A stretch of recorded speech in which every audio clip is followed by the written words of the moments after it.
साल था 2013 जब मैं सिर्फ 10 साल का था। मेरा नाम है कार्लोस। मूडी मैं हूँ जिम्बाब्वे के शहर हरारे के छोटे से गांव न्यामन्यूरो से।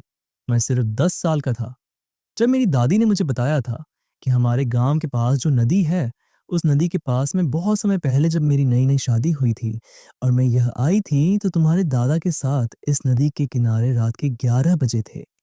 तभी हम दोनों ने देखा एक छोटी सी बच्ची जो अकेली नदी के उस पार, जो अपने हाथ में लैंप लिए हुए कुछ खोज रही थी। अब मैं और तुम्हारे दादा नदी के इस पार थे, जिस वजह से हम बस देख ही रहे थे कि वो लड़की क्या कर रही है। कुछ देर देखने के बाद हमने देखा कि वो एक पेड़ के पास जाके बैठी। फिर नदी से कुछ रोशनी बाहर आती है, जिसको देखकर मैं तो डर गई और तुम्हारे दादा से कहा, सुनो जी, ये से घर चलते हैं, मुझे कुछ ठीक नहीं लग रहा है। लेकिन तुम्हारे दादा बोले, अरे रुको, देखने तो क्या चीज़ है, हम तो नदी के इस पार हैं, हमें नहीं डरना है, बस आवाज़ नहीं करना, बिल्कुल कुछ नहीं होगा। मैंने भी थोड़ी सी हिम्मत जोड़ी और देखने लगी। फिर मैंने देखा कि नदी में से जैसे कोई रास्ता सा बन गया हो और वो लड़की लैंप के साथ नदी में जाने वाली थी। तभी हमारे पीछे कुछ कुत्ते और जानवर आवाज़ करने लगे, जिससे नदी उस पार छोटी बच्ची की नज़र हम पर पड़ी। अब तो मैं बहुत डर गई और तुम्हारे दादा से बोली, चलो जी, अब ये हमारा रहना बिल्कुल ठीक नहीं है।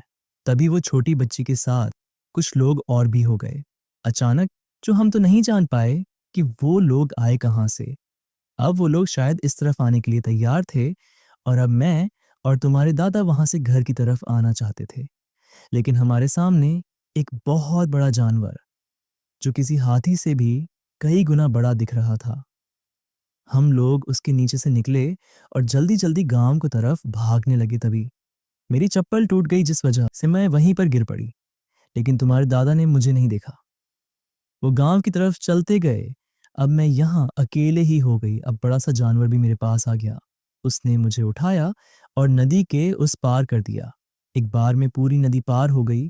मैं उस छोटी बच्ची के पास गई और पूछा, कौन हो तुम और यहाँ कैसे आई?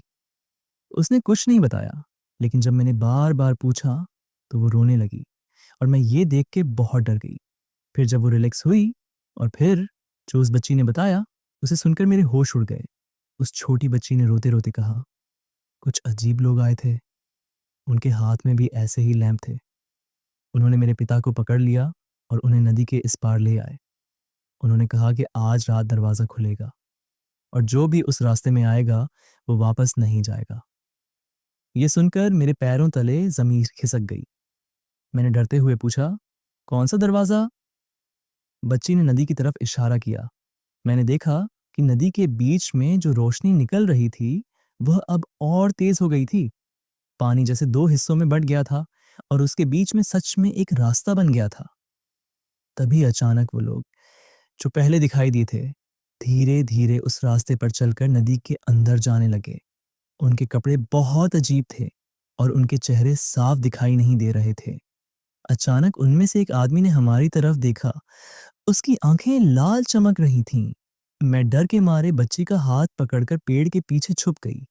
कुछ देर बाद वही आदमी एक आदमी को घसीटते हुए लाया। वो आदमी और कोई नहीं बल्कि उस बच्ची का पिता था। बच्ची अपने पिता को देखकर रोने लगी, लेकिन मैंने उसका मुंह दबा दिया ताकि आवाज बाहर न जाए।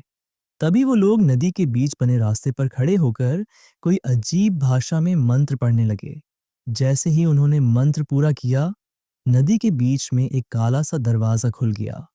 उस दरवाजे के अंदर बस अंधेरा ही अंधेरा था। अब वो लोग उस बच्चे के पिता को उस दरवाजे के अंदर ले जाने वाले थे। तभी अचानक वही विशाल जानवर जिसकी वजह से मैं यहाँ आई थी, जोर से दहाड़ा। उसकी आवाज इतनी तेज थी कि पूरा जंगल कांपने लगा। वो जानवर दौड़कर नदी के बीच तक गया और उन लोगों पर हमला कर दिया। अचानक तेज हवा चलने लगी, लैंप बुझ गए और वो काला दरवाजा भी धीरे धीरे बंद होने लगा। डर के मारे वो अजीब लोग भागने लगे और कुछ ही पलों में गायब हो गए। नदी का पानी फिर से पहले जैसा हो गया, जैसे कुछ हुआ ही ना हो। बच्ची अपने पिता के पास दौड़ी। वो बेहोश थे, लेकिन जिंदा थे। कुछ देर बाद हम तीनों किसी तरह गांव वापस पहुंचे, जब मैंने गांव वालों को सारी बात बताई तो गांव के सबसे बुजुर्ग आदमी ने कहा, आज तुम लोगों की जान इसलिए बची क्योंकि वो जंगल का रक्षक था। वो बड़ा जानवर इस जंगल की रक्षा करता है। अगर वो ना आता तो आज तुम लोग भी उस अंधेरे दरवाजे में चले जाते। उस रात के बाद मैं और तुम्हारे दादा कभी उस नदी के पास नहीं गए, और आज तक जब भी रात के 11 बजे उस नदी के पास जाओ तो कुछ लोगों को अब भी पानी से निकलती अजीब रोशनी दिखाई देती है। और कभी-कभी एक छोटी बच्ची लैंप लेकर नदी के किनारे खड़ी दिखाई देती है। लेकिन गांव वाले कहते हैं, अगर वो बच्ची तुम्हें दिख जाए तो कभी उसके पास मत जाना,